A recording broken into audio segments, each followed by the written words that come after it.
আপনারা জানেন যে তথাকথিত উচ্চবংশীয় ও আদিবাসী ক্ষত্রিয় সমাজ যারা নিজেদেরকে আদিবাসী দাবি করছে এবং ইতিহাস বিকৃতির মাধ্যমে তা প্রমাণ করার চেষ্টা করছেন।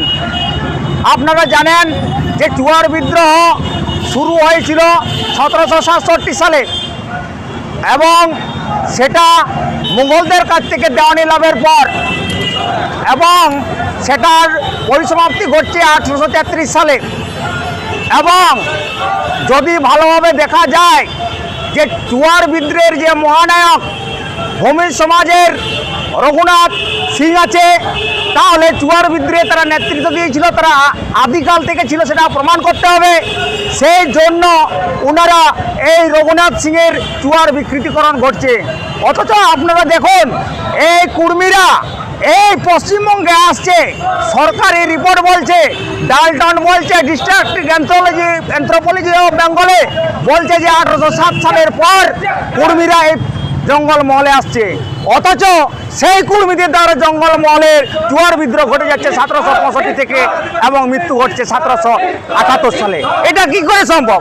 ওনারা আসছে 1807 সালে আর লড়াই করে দিচ্ছে তার আগে 1778 সালে তাদের লড়াই হচ্ছে। এটা কখনোই মানা যাবে না। এটা ওদের আদিবাসিত্ব প্রমাণের একটা চক। আপনারা দেখবেন চুনকা মাহাতো বলে সাঁওতাল বিদ্রোহের এক নেতাকে তারা প্রতিষ্ঠিত করার চেষ্টা করছে। চুনকা মাহাতো বলে কোনো চরিত্র সাঁওতাল বিদ্রোহে নেই। ওনারা জানেন যে সিধু কানু, চাঁদ ভৈরব, ফুলো ঝানুর বাবা আছে চুনু মুর্মু। সেই চুনু মুর্মুকে যদি প্রতিষ্ঠা করতে পারে তাহলে তারা প্রথম থেকে তারা সাঁওতালদেরও আগে লড়াই করেছে সেটা প্রমাণ করবে, অর্থাৎ তারা আদিবাসী প্রমাণ করবে। আর যদি অতই আদিবাসী ওনারা আন্দোলন করেন, যদি বিকৃতি না করেন, এই তো গত দিনে আমরা বিশ্ব আদিবাসী দিবস পালন করলাম। আপনারা দেখেছেন কুর্মীরা কোনো জায়গায় একটা বিশ্ব আদিবাসী দিবস পালন করেছে? করবে না।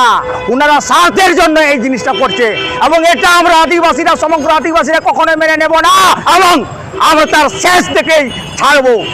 সরকার ভিতরে ভিতরে মদত দিচ্ছে এবং যাতে করে কর্মীদেরকে এসটি করা যায় তার জন্য ওনারা চক্রান্ত করছেন। নাহলে অতদিন যাবৎ তো করম উৎসব হয়ে আসছে, কোনোদিন তো সিআরআই দপ্তরে পাঠানোর প্রয়োজন পড়েনি। এইবারে কেন প্রয়োজন পড়লো? আসলে আমাদের সিধু কানু, আমাদের রঘুনাথ, আমাদের গঙ্গানারায়ণ, আমাদের বিরসা মুন্ডারা জল জঙ্গল জমিন এটা রক্ষার জন্য যেমনভাবে লড়াই করেছিল, ঠিক একইভাবে এই বর্তমান রাজ্য সরকার সেই আন্দোলন করে যাচ্ছে। কীভাবে করছে দেখুন, আন্দোলনের ধরনটা হয়তো পরিবর্তন হয়েছে, কিন্তু ইংরেজরা যেভাবে আমাদেরকে শোষণ করে গেছে আজকেও সেই সরকার, এই রাজ্য সরকার সহ অতীতে যারা সমস্ত রাজ্য সরকার ছিল তারাও সেভাবে শোষণ করে গেছে। আজকে ভারতবর্ষের সংবিধানে যে 56টা আর্টিকেল আমাদের সুযোগ সুবিধা দেওয়া আছে, আজ পর্যন্ত কেন সেটা কার্যকর করা হলো না? তার উত্তর কি সরকারের আছে? আজকে ফেক এসটির নাম করে এই যে আদিবাসী মাহাতো সহ অন্যান্য আদিবাসীদেরকে কাস্ট সার্টিফিকেট ঢালাওভাবে 50,000 60,000 টাকার বিনিময়ে বিক্রি করা হচ্ছে, এটার সরকার কোনো জবাব দিতে পারবে? এই যে আপনারা দেখছেন এই ফেক এসটি সার্টিফিকেটের মাধ্যমে এবং কর্মীদেরকে আদিবাসীকরণের মধ্য দিয়ে আদিবাসীদের জল জঙ্গল জমিন সহ যে নিজেদের ঐতিহ্য সেটাকে হরণ করার একটা চেষ্টা করছে এবং এর প্রতিবাদ আমরা গণতান্ত্রিকভাবে করছি। আগামী দিনে এই আন্দোলন তীব্র থেকে তীব্রতর হবে। শুধুমাত্র আন্দোলনে কলকাতার মধ্যে সীমাবদ্ধ থাকবে না, এই আন্দোলন সারা ভারতবর্ষের গোটা জায়গায় ছড়িয়ে দেওয়া হবে এবং তার জন্য আমরা কিন্তু প্রস্তুত হচ্ছি। আপনারা কি কর্মীদের আন্দোলনের বিরোধিতা করছেন না রাজনৈতিক চক্রান্তের বিরোধিতা করছেন? আমরা কর্মীরা যেভাবে আন্দোলন করছে, গণতান্ত্রিক দেশে আন্দোলন করার অধিকার আছে, কিন্তু যেভাবে সিআরআই রিপোর্টকে নোটের মতো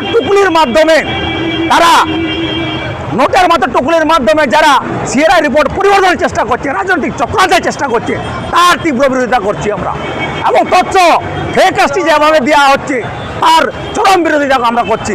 কারণ এই ফেক এসটি দেওয়া মানে ভারতবর্ষের সংবিধানে এই যে এই আদিবাসী দেওয়া হয়েছিল, এরা অনগ্রসর শ্রেণীর মানুষ ছিল, এদের মধ্যে সাইনাস অফ কন্ট্যাক্টনেস ছিল, এরা জিওগ্রাফিক্যাল আইসোলেশন ছিল। আর সেইটাকে যদি যারা বুদ্ধিজীবী মানুষ তারা গ্রহণ করে নেয় তাহলে আদিবাসীদের যে উন্নয়ন, আমরা যে সাম্যের দেশে বাস করি, আমরা যে সবাই সমান, সেটা কখনোই সম্ভব হবে না। এইভাবে বাঙালিদের কত একটা চক্রান্ত করছে, সমগ্র আদিবাসী সমাজ চক্রান্ত করছে।